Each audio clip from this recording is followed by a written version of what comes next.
Hello and welcome to Holistic Health Divas. So today we have a very sweet guest, Alicia Ginnatti. So Alicia, welcome to the channel. And would you like to introduce yourself to our audience? Yeah, for sure. Thank you so much for having me. Um, yeah, so my name is Alicia. I am a holistic integrative health coach, and I'm also a fertility awareness educator. And I am also a yoga and meditation teacher. But besides all the labels, I am me. I really loves connection, community, and growth and transformation. And that's what my core values are. I am focusing on just helping women, but I'm also helping with anyone who does want to come work with me. But my focus is more so around integrating healthier habits in people's lives and also focusing on womb healing. So, all about the reproductive system and helping women really connect to their bodies, connecting to their minds and their cycle. Um, so yeah, that's pretty much me and what I'm all about, what I offer. Amazing.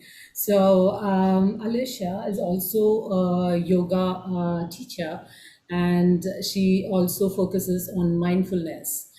So, Alicia, would you like to talk to us about that? Yeah, for sure. So I'll start, I guess, from the beginning when I first was introduced to it. Um, when I was little, I always loved movement. I loved dancing. I danced for 10 years. I was a swimmer recreationally, was a skater. Um, Lots of things. But then in high school, when I stopped dancing, I didn't have any kind of form of movement. So I moved into swimming, but I also was introduced to yoga. So my sister actually bought me my first yoga mat. I had all the asanas on it. So I just like followed the asanas on my mat. I would do the pose, breathe for 5 seconds, and just do those kinds of flows. So I never really went to a yoga class until one of my friends was like, "Hey, let's go to a hot yoga class," and I was like, "Okay, sure, I'm open to trying it out." And it was like so intense. It was so uncomfortable. I was like, I don't know if I want to do this again. So after that, I didn't go back, but I did practice on my own at home. And I wasn't very consistent with my practice. Moving into university, I played water polo. Never played water polo before, but one of my friends was like, "Hey, let's try water polo. Like you're really good at swimming. You should try water polo." So um, after every practice, I would do my yoga. I would do my stretch. I would sit in meditation later, and it wasn't until after university was done that I didn't have any form of movement. Like all my life, I was dancing, I was swimming, I did water polo, and then I was like, I should just try and do some yoga. I always felt good after doing yoga. So I found a studio. I started doing yoga in the park at in Fine Feather, and it was just something that I really love to do. And the more I practiced, the more I realized how much it was helping me, not just physically, because my intention was for physical movement. But as I practiced more, I realized that yoga is more than just asana, more than just the physical body. Um, and so the more I practiced, the more practices I had weird experiences. I was like, what's happening? I don't understand what I'm feeling or seeing. So I ended up signing up to a yoga teacher training. I just like took the leap. I'm like, I just want to learn more about what this practice is all about. Um, so I did my yoga teacher training in 2019, and it was very eye-opening. I learned a lot, and I feel like I'm constantly learning. Like whoever is a teacher is forever a student, and I feel like we're always constantly learning about this. And yeah, so after that, I've pretty much loved yoga, and I constantly am so grateful for this practice, and honoring where it comes from. Obviously, is not from here, it's from where you live. So yeah, it's such a powerful practice, and I'm so grateful to have learned it. And I would love to go to India one day to actually be immersed in the place where it originated from, and also learn from people who are closer to the person who has passed down that practice. So yeah. It's amazing, and that's such a beautiful story. Like from being such fast-paced. I mean, you were always involved in fast-paced activities, to coming down to yoga, those stretches, and calming the mind and the body and all of that. I would say it's definitely a spiritual calling kind of a thing. I'm not sure, and it sounds really cool. And you do want to come to India, then I would gladly be a host any day. And Alicia, I was also like Alicia and me are from Institute of Integrative Nutrition. So we have connected a couple of times before. And whenever, I mean, the last time when we connected, like we had this beautiful meditation session, and I feel so calm, I feel so grounded when I talk to her, when she's there, that positive aura. So, can you do a short one now? Yeah, for sure. So wherever you are, just take a moment to know that meditation starts now. It starts always. It's never just when you sit. Meditation, life is a meditation. So just wanted to put that out there. Find a comfortable seated or laying position. You can rest your hands on the thighs if you're seated, or hands in the lap. If you choose to lay on your back, arms out wide, palms face the sky.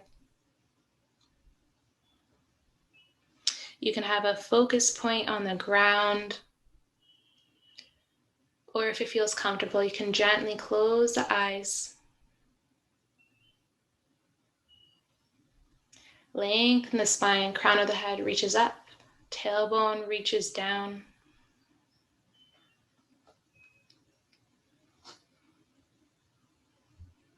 And just take a moment to notice where you are in your current space. Maybe you have sounds all around you, or maybe you're in silence. Observe all the things occurring.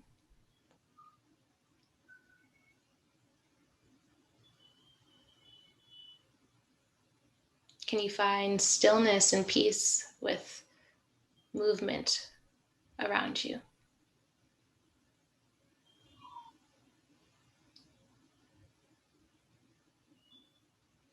And now bring your awareness to the points of contact that your body has with the ground, or maybe your hands on your body.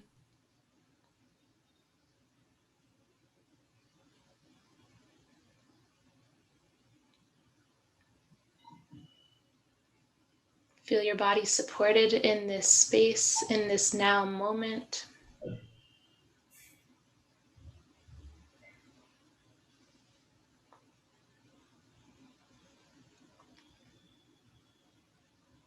And then slowly bring your awareness to the flow of your breath. No need to alter or change it, just to observe how it's moving in and out of your body.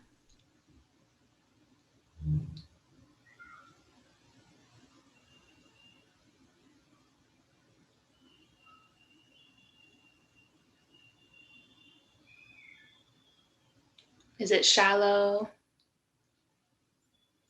Is it deep? There's no right or wrong. Just be the witness, the observer.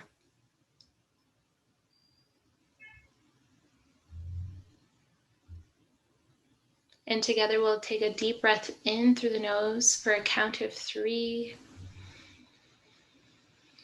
And open mouth, audible sigh breath out. Deep breath in through the nose. And out the mouth. One more deep, intentional breath in. Fill the lungs, expand the ribs. Maybe sip in a little more air at the top. And open mouth, audible sigh breath out.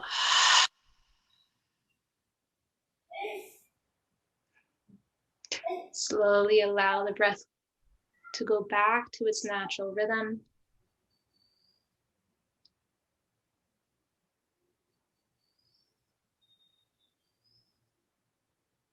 Notice how your breath helps you arrive onto your sit bones or on your back into this space.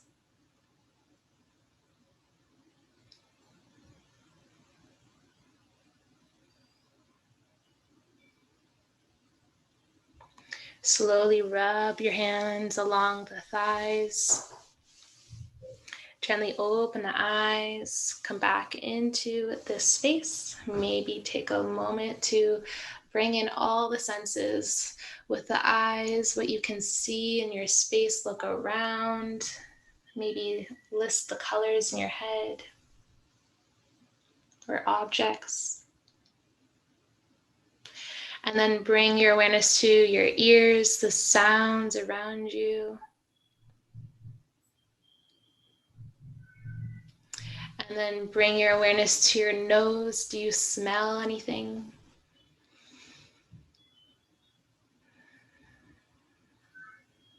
And then bring your awareness to your mouth. Do you have any taste, maybe from something you ate last?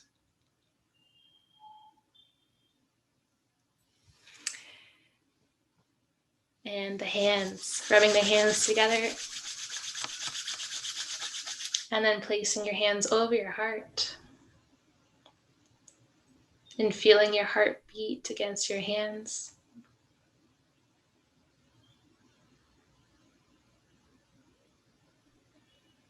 And maybe the rise and fall of your belly and chest as you breathe.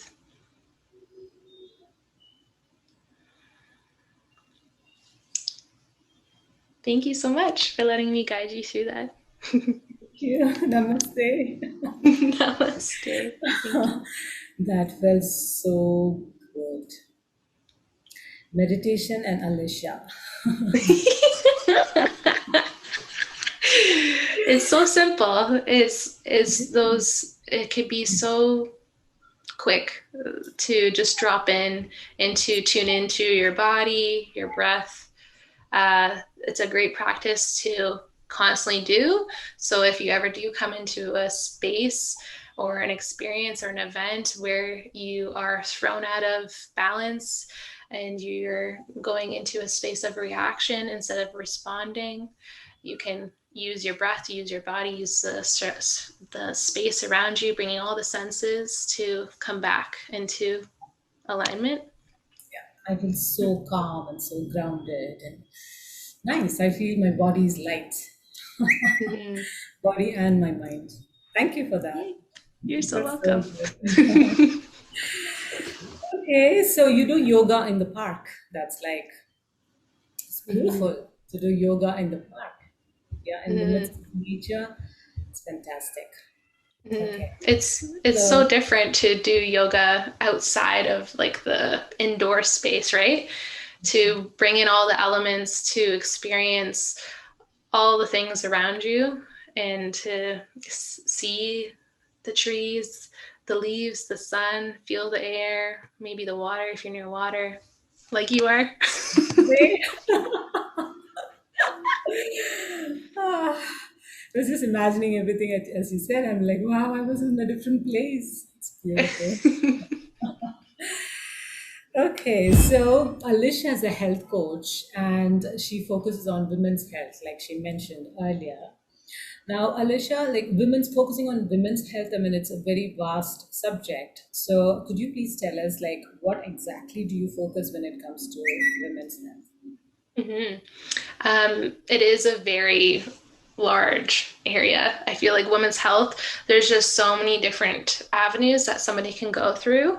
And so my focus is pretty much helping women, guiding them, teaching them, educating, empowering them all about their mind, body, and then their cycle. Because our cycle is impacted by our overall lifestyle, our habits, how we think, how we feel, how we eat, how we move, how we breathe, all the things. And our cycle is a reflection of our overall health. And also, there's a large connection with not just our cycle, but also if somebody's their intention is to have children later in the future, that is also going to be a way to monitor their health and to prepare for that time if that is their intention. But if it isn't, then that is their way of really connecting to their bodies and connecting to all the cycles outside of their bodies, because what is outside is inside, what is inside is outside. And it's a way for a woman to really connect with their cycle and their body, to really be grounded in this space on this planet. So um, I help women who struggle with different types of symptoms like acne, pain, cramps, bloating, irregular periods, or maybe it's no period at all.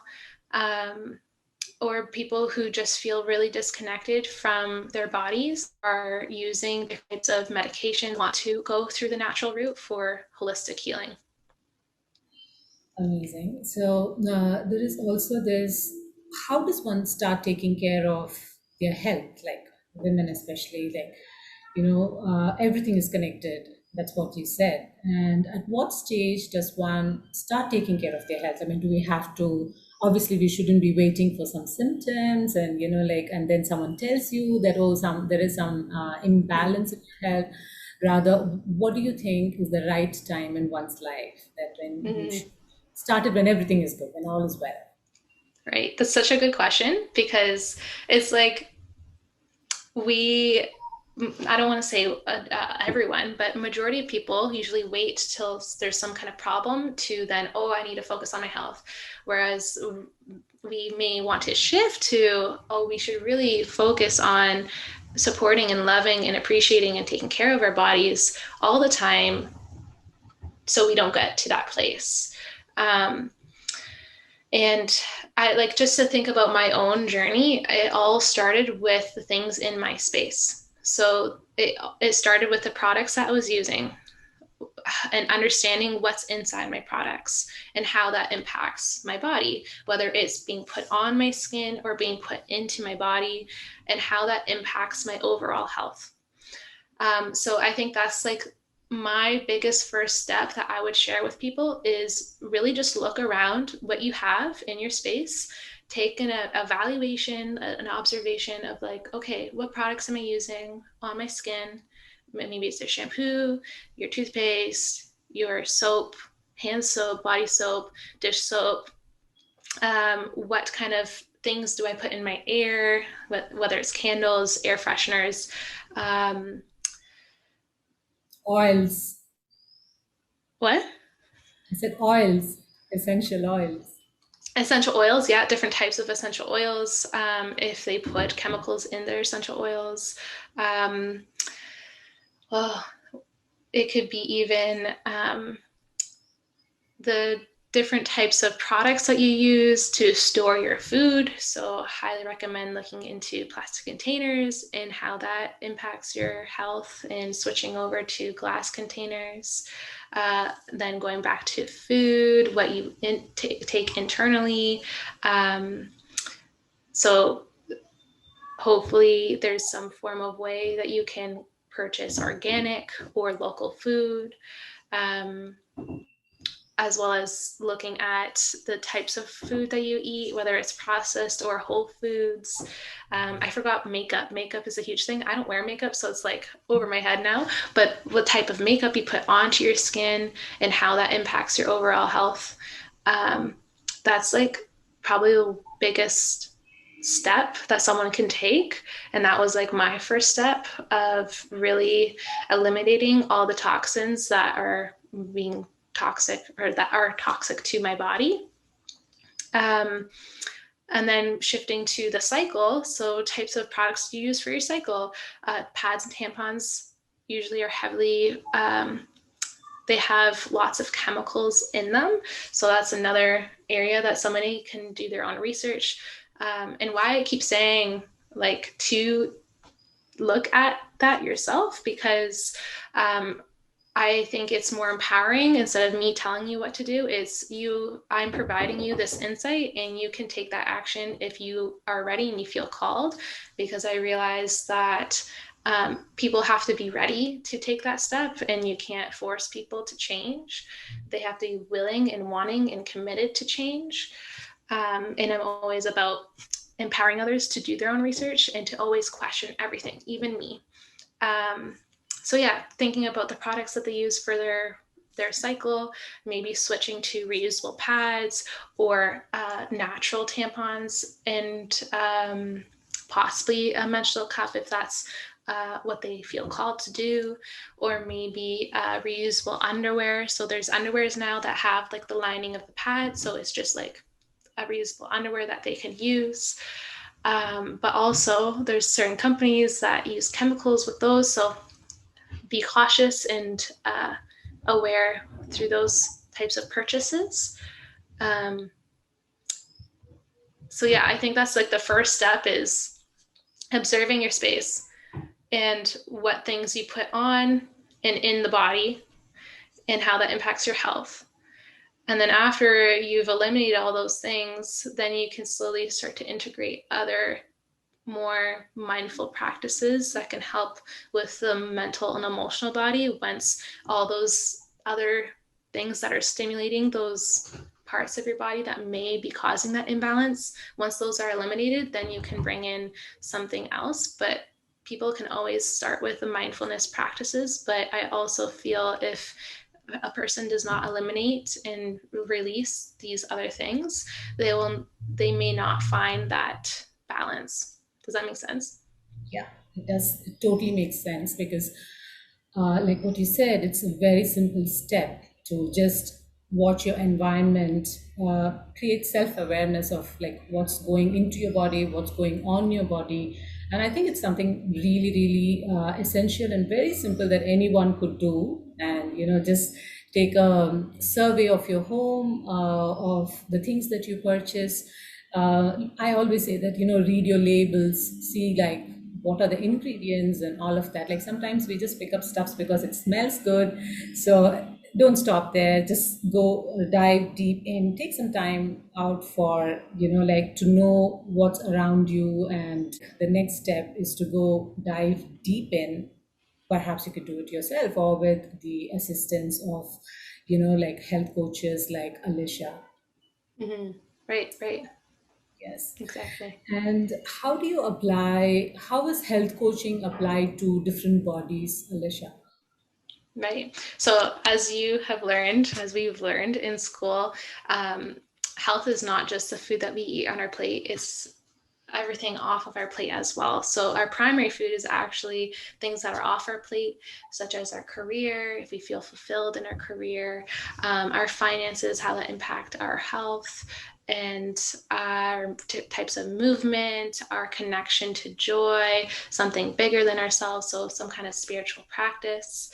Um, our home environment is huge. Your cooking environment, and then your food. So how I see it, as well as the different types of bodies. So going to the practice of yoga and looking at the five koshas. So the physical body, the emotional body, the mental body, the bliss body, and how we can really look at these different types of bodies and what's actually causing the imbalance, and getting to the root cause, understanding how you can come back into balance, so you can feel and be your best self.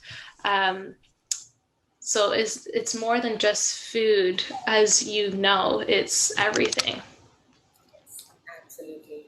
So Alicia kind of like summed all of it to us, like, the steps and like how do you go about, like creating a knowledge for yourself, like about yourself. Now, Alicia, what programs do you offer with Grow with Alicia is your business service. I love the name. So, Thank you. so Because my core value is growth and transformation. Like that's what I really, really value, is being able to help people transition and go through that discomfort, because change is discomfort. If you don't go through discomfort, you don't change.